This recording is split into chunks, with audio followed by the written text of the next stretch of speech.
was a musician. He was playing the organ like nobody's business. My daddy was playing with some band. My mother was teaching, songs to the Women's Fellowship. And I found out that I can sing well, I'm in my local church's choir, even as I talk to you now. You still sing? Yes. In your church choir? Yeah. Oh, then you would definitely ask you to sing something for us later on in the show. Okay, keep thinking about what you want to sing, but let's talk about you growing up.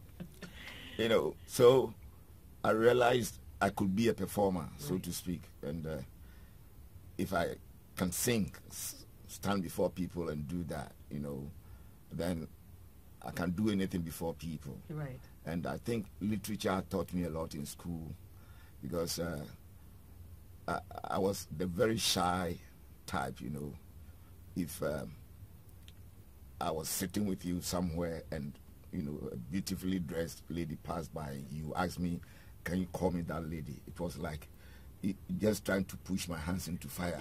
What are you saying? Me, go call that lady? What are you trying to say? You break out in a sweat. I tell you, but after what literature taught me in school, I could stand anywhere, not minding the size of the audience, the spectators or whatever, and can do anything as a performer. And that is what I think keeps me moving all the time. Right. And I think I'll sound a word of caution to the up and coming, and even those who are still in the trade, that humility pays it all. Right. Humility and discipline.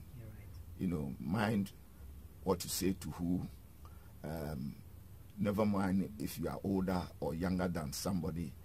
Give the respect you want each and everyone to give you to such people. Right. And you see that you can mix easily everywhere. Right. Because I don't have much, but the kind of love that Ghanaians have for me as who I am alone, gives me the pleasure of continuing to do what they like best. Right. What I mean is, I go to places and I wouldn't want to because I am Fred Amugi, You don't I'll want just to sit walk at the high straight table, to, I'll always queue where people are queuing. And sometimes, or many a time, that's a manager will say, hey, call me that man, what's your problem, blah, blah, blah, blah, and it goes on.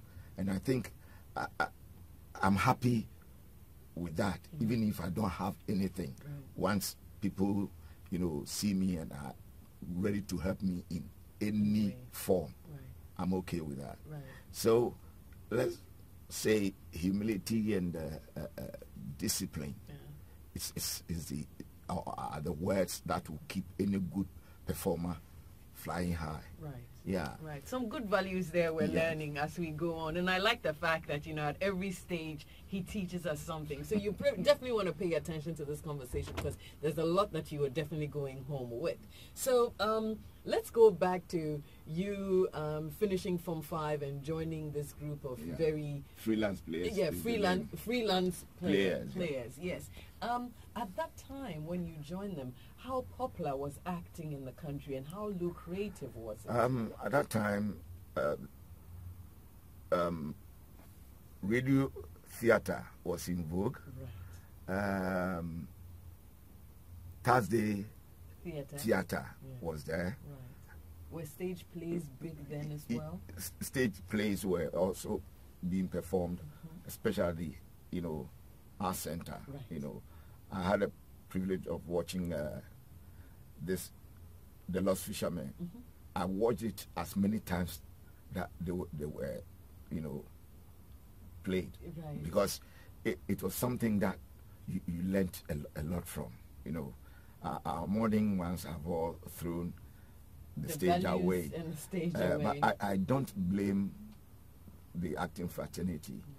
The Coos of Ghana, actually pushed the theater to a very, it hid it somewhere. Yeah. Because the times that people rehearsed to play for people to come and watch, We're messed band, up. yes. I mean, they play the band. Yeah. I mean, by 5 you should be home. By Yeah. 6 you should be asleep. Yeah. So this continued for a couple of years, and you know, it killed that enthusiasm. It killed the joy, you know, being an actor on the stage. Right. But there are a few others now who are springing up to, you know. But what worries me is everybody wants to play in a kind of drama that will make people laugh only. And I ask myself, Where is did the life seriousness go? All about laughter? Life is tall, short, fat, slim, you know, head, toe, you know, such is life. So why would you want people to always laugh? We forget that people watch certain plays, they cry their hearts out, and all their worries that day, you know.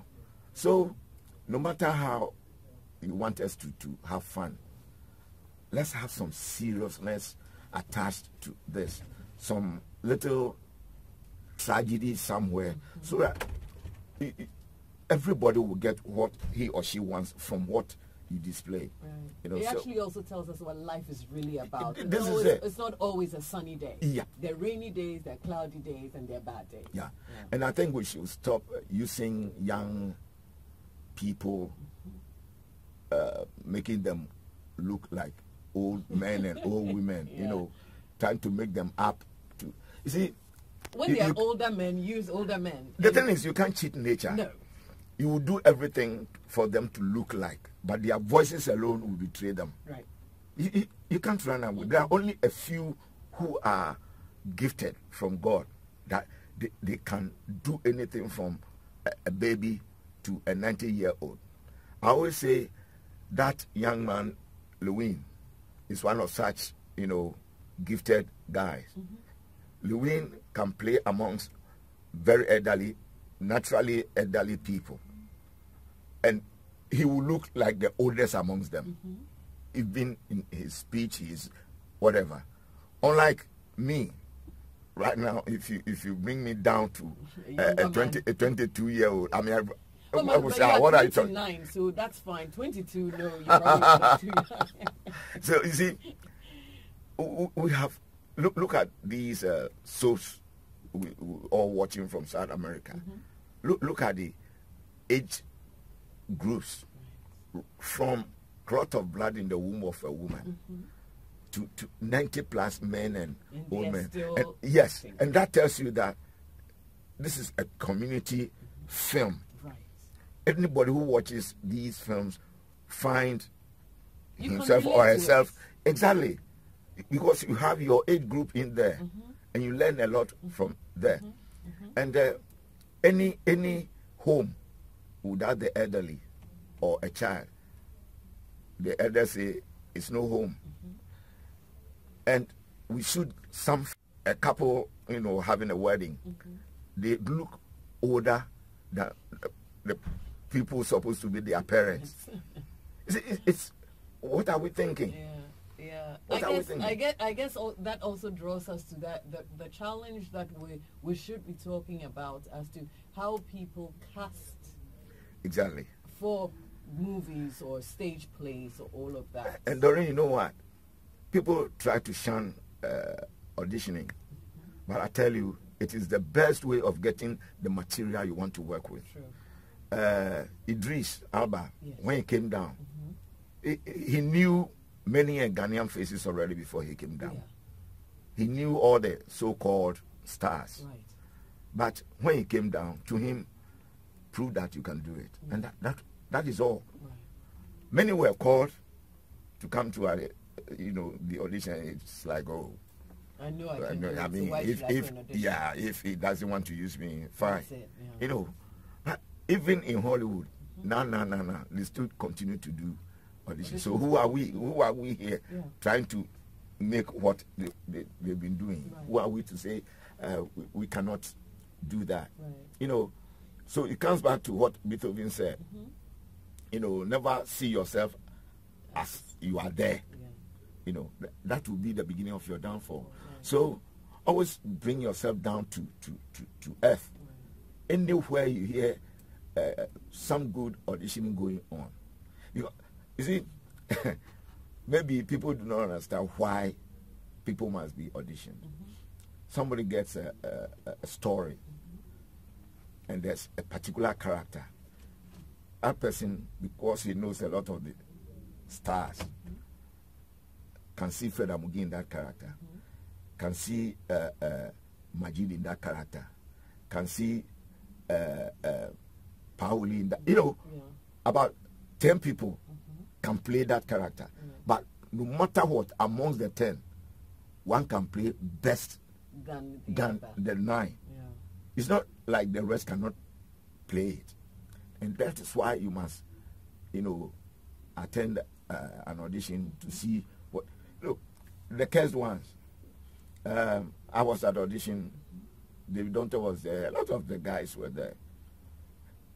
Initially, they said I was going to play, what do you call it, an elderly. Barely 10 minutes after they've called me that I have that role, they said they were changing the role for me to play the pastor.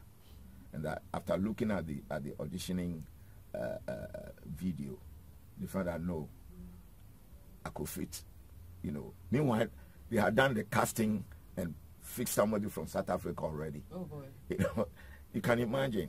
So I'm saying that when what is for you, nobody can take from you. And then there was this international one too from the UK.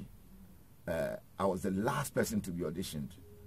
My car broke down at Amasama. Oh gosh. And I had to find people to push it so that we could park it at the police station there. So you could just get a cab. I tell you, when I got there, I met the sound man at the gate, that's trade fair. Leaving. I just greeted him. Say, oh, Uncle Fred, I feel now about. I said,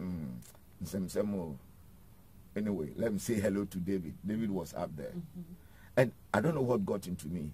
Anybody I met on my way up there, I just said, hello, good evening, hello, good evening. And then when I got to the gate, there were these white guys standing there. I greeted them. Said, are you not coming to the audition? I said, yes, I had a problem. Okay, you go in there. The very first guy sitting that I greeted, good evening, sir, just looked up there and said, are you for the audition? I like your voice, you know. David, come on. He gave me a few leaves of the script and said, look at that one. I'll be there with you myself. And that was, you know, after, I think, 2 weekends of auditioning. You know, they did some in Kumasi, and they came and did it 2 days in Accra. Look at what happened. All I want to say is, what is yours is yours. And I think it's good advice. The infighting, and I need this part, and I got to pay somebody to get this part. Never choose what character you want to play. Let the director say, I want you to play this. Part, and no matter how short the scene is, no matter how long it is playing it and playing it well. That matters.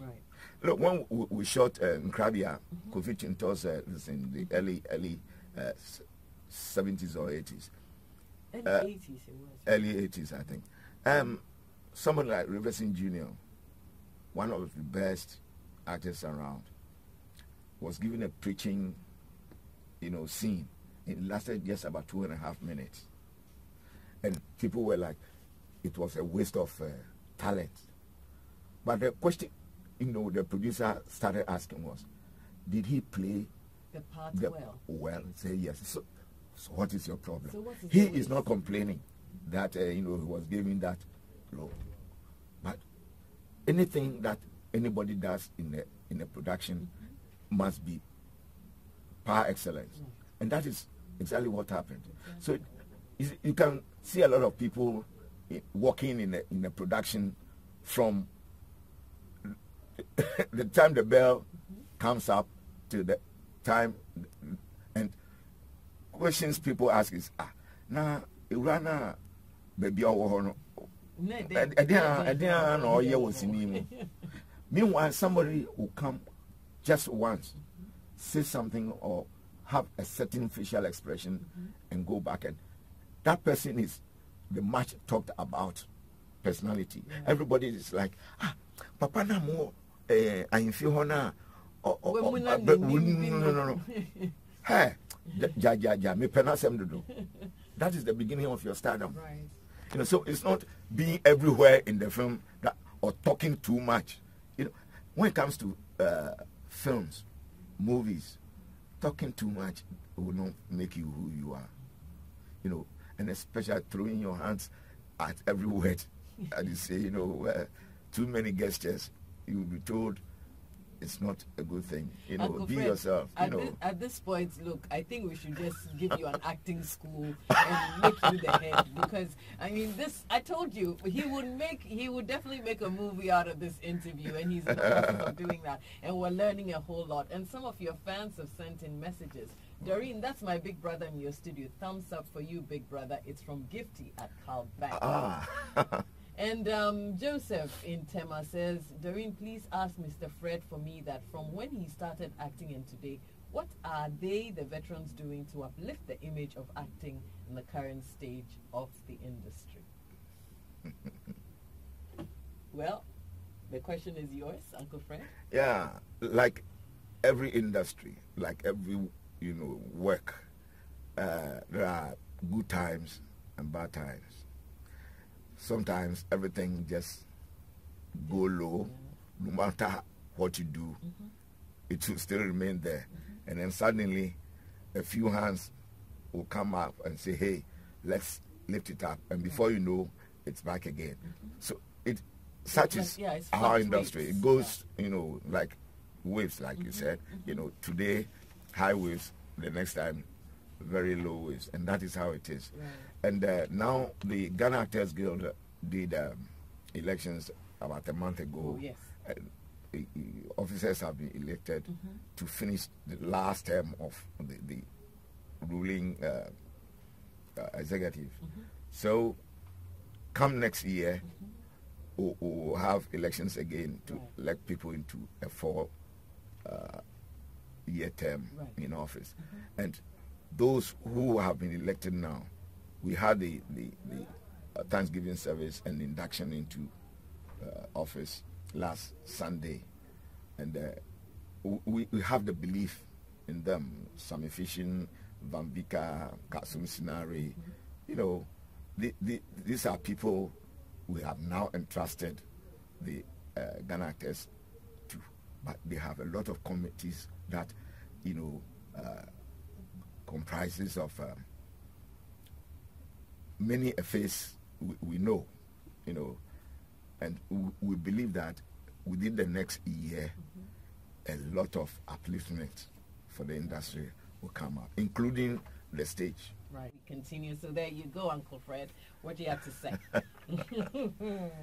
Chieftains matters. I know, right? Yeah, I just followed the footsteps of my dad. My dad dodged becoming Amugi II. Right. Because he said, hey, your religious and social life get messed up, you know, when you become a chief. There are things, if you were yourself, you would want to do, you know, you'd be forced to do all those things. So the best thing is to just, you know, stay aside. Exactly. Yeah. And that's what I also did. Oh, well, you know, you've acted as king so many times. So I'm already. So okay. And hey, several other messages coming in. Happy to know he's an Ablade. He's an inspiration. Tell us a little bit about that. That is the Epiphany Echoes. Right. It's all male a cappella group. Right. Yeah. And you sang with them? Yep. Our auto singer is now a Presbyterian pastor. And the other guy he used to sing the alto with is also a medical officer in the U.S. Nice. So there are 4, you know, of us original left, but one is outside Accra. So there are 3 mainstream guys left, but we have gotten a few guys to just fill those spaces. Right. So now it's like with me, Fred Amugi, Sefo Mabo, and then Reginald Agovo. Right. But the pastor, you know, because he's also a person, you know, we meet a lot, and we still do our thing. You still do your thing. Okay, maybe you want to sing something that you remember from back then, or something that you did recently. I told you we were going to sing at some point in the show, so yes, you did. You have the stage for the next 3 minutes. Ding. Mignon mokai momi ke ejron kemri hile shi o kai mola ji noni sheji o mimi. Mignon mokai momi ke ejron kemri hile shi o kai mola ji noni sheji o mimi. Mishe amane ko lo fi moni fi mi bi aboni mi ka mi nyong mo kai mo mi. Oh, we got him to sing. How cool. Yeah. Nice. I sing bass, you know, but when when the other parts come together, we can also hear that. But that sounded really good. It tells me how the choir, how strong that choir you sing with are doing. Yeah. Anyway, we started when we were all bachelors, you know, but now we have you've wives and children and even grandchildren. There you go. I think speaking of wife, children, grandchildren, how many kids do you have? 2. 2. I used to have 3, but I lost the girl. Right. Any of them venturing into acting or anything? When they were younger, we used them in a few, you know, but the elder one is an architect from Tech. He's doing his own thing. Right. And the younger one, a product of Otabio's Central University. He did a cons, but now he's into his own business, doing things for gents, you know. Yeah, I think one day I'll have him storm here with his product. Please, we would like to see him. For the gentleman to be really dressed like gentlemen. Yes, definitely. Yeah, we would like to see him. Yeah. So tell us, what other business do you do apart from acting? Right now I do nothing. I'm a pensioner and I'm concentrating on that because I have worked for government for only God knows how long, 30 plus years, I think 33, 35 years. And now that I'm retired, I'm into full-time pensioning. Full-time acting. You know, I say it's better than getting up early like I used to do, you know. Yeah. That's why I was pensioned, to have some rest. And I see some of my mates and I say, hey, why are you this old? You know. You gotta keep busy so you don't grow old. But because of this thing, you know, it keeps me. It keeps you going. Quite fit. Yeah. Have you ever considered branching into directing or screenwriting or something? I'm not good at writing. Okay. Directing, if for the stage, yes. But I wouldn't want to take somebody's good job from him as a good director for filming. Yeah, you're a better actor than a director. Exactly. So that's the way you want Tell me what to do and I'll do it for you. Exactly. But, it's just like you knowing how to drive, in trying to teach your wife or your son or how to drive, and think anything you say, he or she must be able to do, and if the person doesn't do it well, it's like you get, it means you are not a good teacher. Right. Yeah, it means you are not a good teacher because you get over frustrated. I teach, all right, but I teach in supply materials management. Right. In fact, that is my field. Okay. Even up to now, the ITS, instead of technical supervision, they call you to come to do it.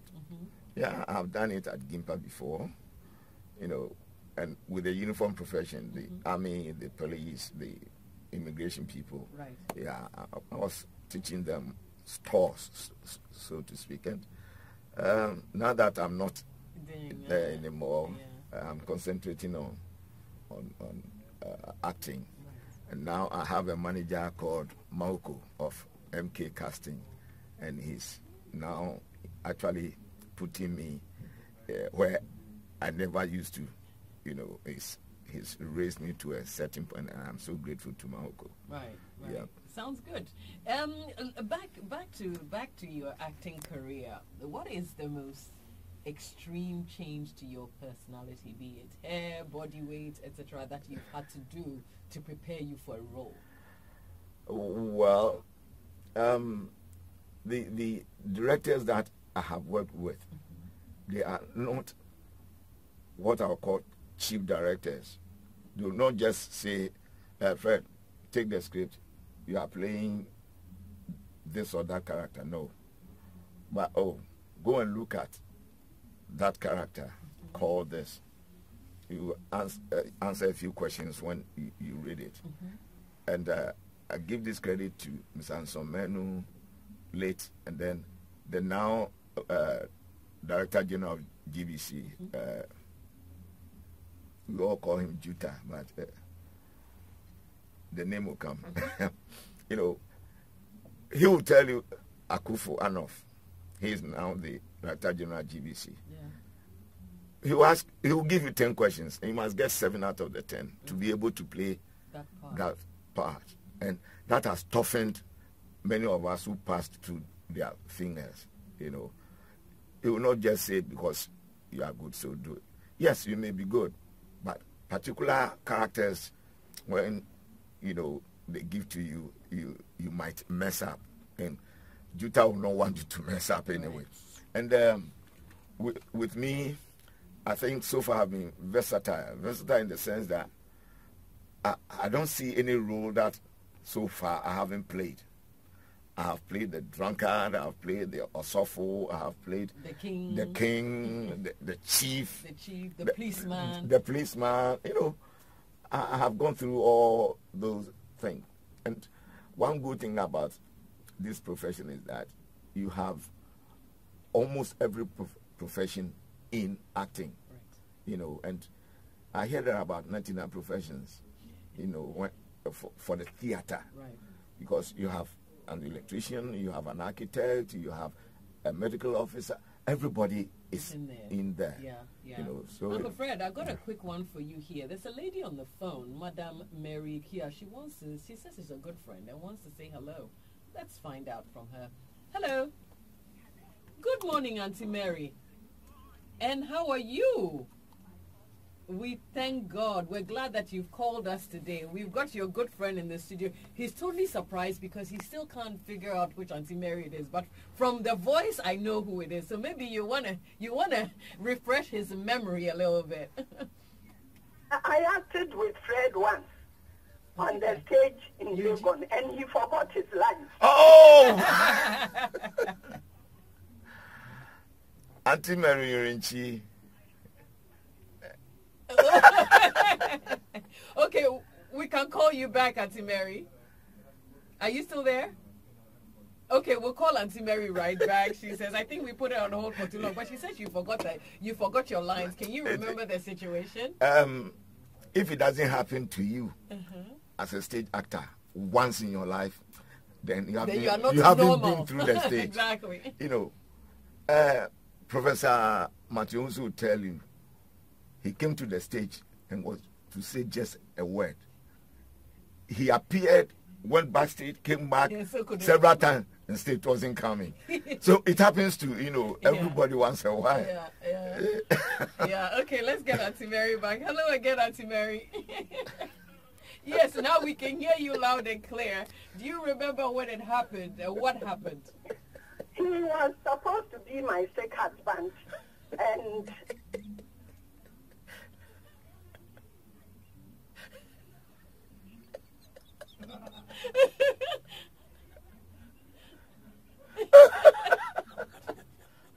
oh my goodness.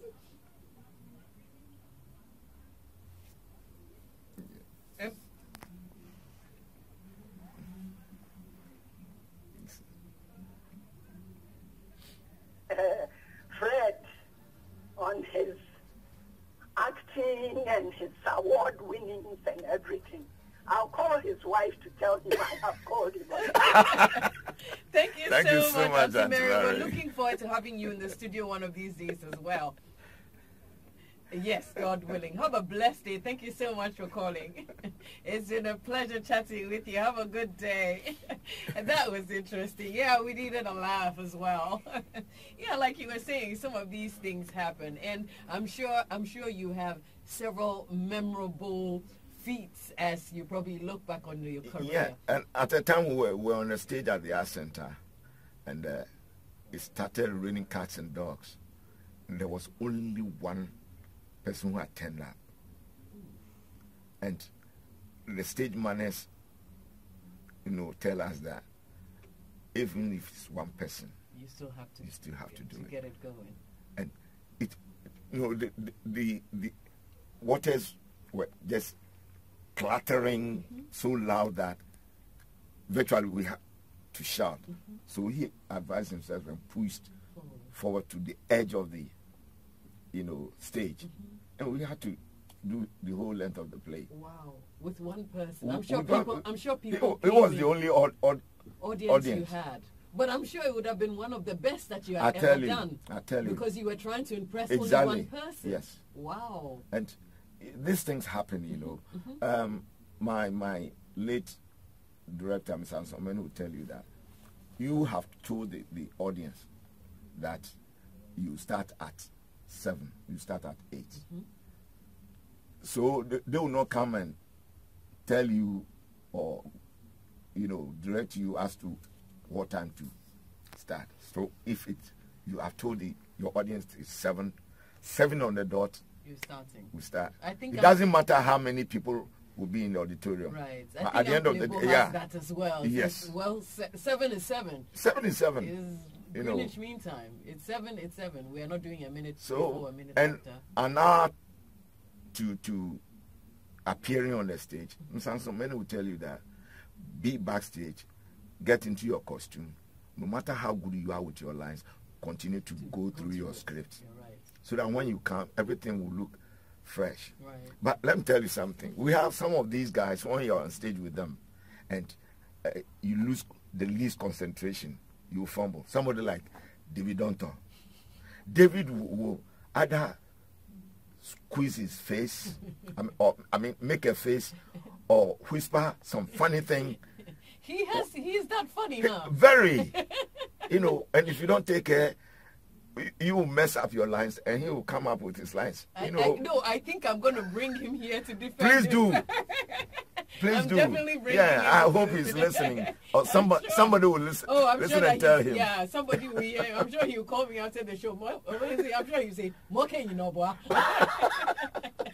Okay, I'm Fred. Please tell my namesake I salute him. Good show. Doreen, we want to hear from our legends. Thanks for celebrating Uncle Fred Amugi today on the show. Eric of Fidelity Bank says, super show, Cosmopolitan Mix is the #1 mid-morning show in Africa. Thank you, Eric.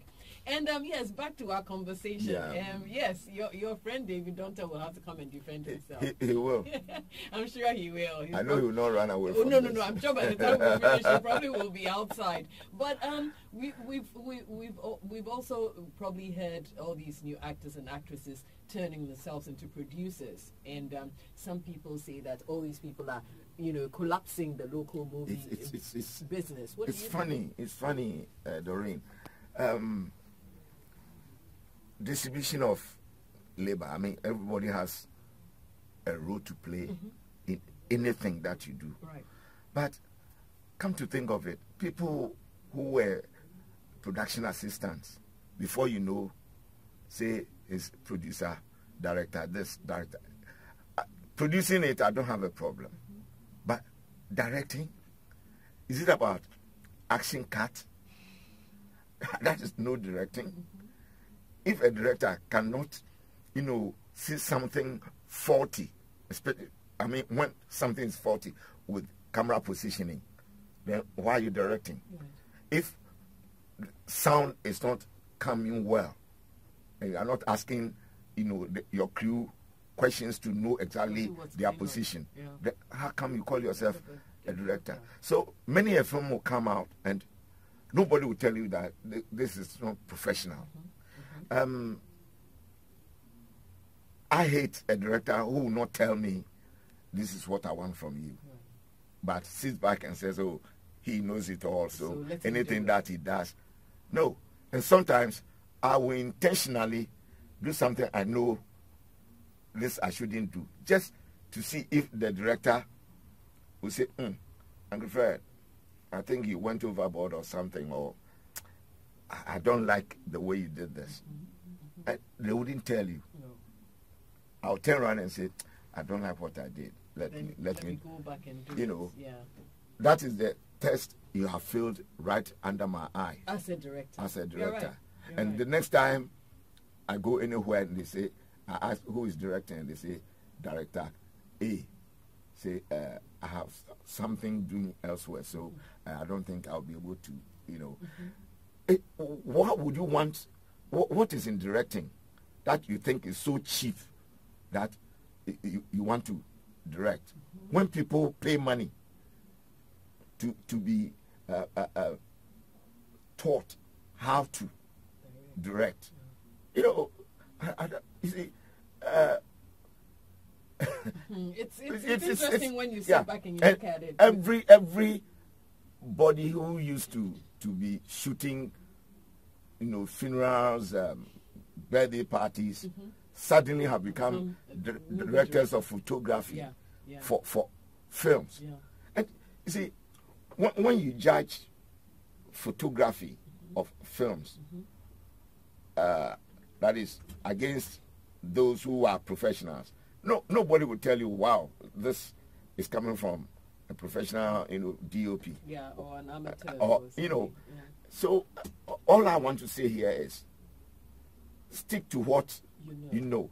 I know, I believe, because I have seen people learn things on the job. You know, Mr. Sefa used to be a cameraman at Ghana Films.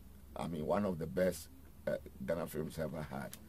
And his son has taken to his steps because he went everywhere with his dad. So he has learnt this on the job. Right. And these are some of the feats people can put themselves into, that, whoa, I can also learn it on the job. Right. But people just sit back and hear people say, action, cut, and they think they can do it. that is all. Yeah.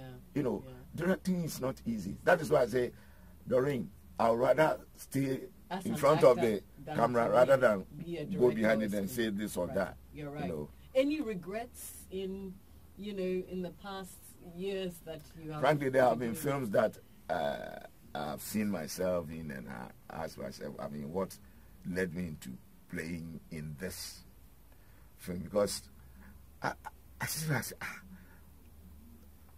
so I was in this one too. Was it because you didn't like your acting, or is it because The quality of the movie quality of the movie wasn't something the, that you liked? the story, maybe I did not read properly, and you know, there are stories that, with the help of other good actors and actresses, we just let the original script go and build a new one there on the set and make the story same, but of a different quality, you know. Right. But there are others, there's nothing that you can do about it. Right. Let me tell you a story about Kofi Ajololo.